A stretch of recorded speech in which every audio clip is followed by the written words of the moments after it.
So with these three tiers, at first I said like, okay, statement, then suggestion, meaning like we are his heirs as a statement, we are heirs of his glory as another statement. But if we are to share his glory, we must also share his suffering, statement. And suggestion meaning like, just so you know, if you are his heir and heir of God's glory, you know that you have to share his sufferings. But then I made the mistake of not reading the entire chapter. And I wanted to include everything because I wanted to highlight the importance of reading the entire chapter instead of taking a verse and kind of remixing it on your own type of time. Because at first I thought we were heirs because of Abraham. Abraham had the Lord's favor on him, and God made a covenant with Abraham saying that he's going to be a father of all nations, which is why I thought, okay, we are, his adopted. We are heirs because of Abraham. But through reading everything of the entire chapter, verse 15 says, "So you have not received a spirit that makes you fearful slaves. Instead, you received God's spirit when he adopted you as his own children. Now we call him Abba Father, for his spirit joins with our spirit to affirm that we are God's children." So then I had to go back, rewind, and establish that we are heirs because of Christ. So when it says we are heirs, I think that the way I translated it was like this establishes an idea, and that this idea will happen, but how does that look like?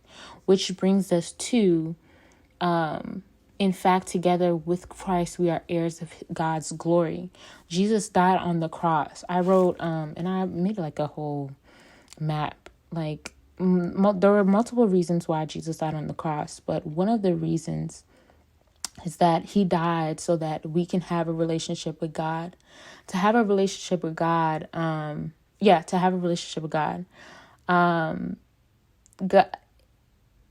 it is inevitable that God's presence will be with you always. So I think I was saying that the fact that we have a relationship with God, his presence will remain with us.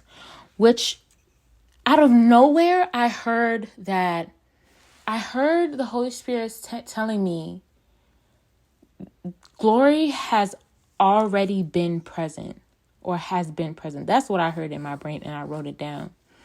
And when I was thinking about it, when you look through the verse, it says, we are heirs of his glory, and then we must also share his suffering. It's already established that we are heirs of God's glory.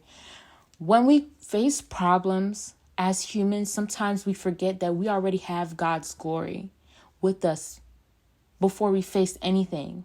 And the thing is, it's like we're born as sinners, so automatically we think that, okay, everything's going bad. I don't know what to do. Let me call on God for help. Because, I don't know, But I think the change in mindset should be, well, as we build our intimate relationship with God, it's like, okay, this is here, but I already have God's glory, right? So therefore, I'm able to go through this obstacle, jump over this hurdle. The glory of God has been present since the day the Lord decided to create the heavens and the earth, right? So I think it's now a matter of changing our mindset. We are his adopted children. Jesus says, I'm the way, the truth, and the life. No one can come to the Father through me. We would not have realized God's glory if it weren't for Jesus. We would not have been able to, we wouldn't be able to overcome obstacles if it's not for God's glory. And the crazy part is we're only tasting a bit of God's glory. which is why verse 18 says, yet what we suffer now is nothing to the glory he will reveal to us. Meaning we're just getting a piece of God's glory. If that is not encouraged, I don't really know what is. But I'm going to continue in the next part because this is getting long.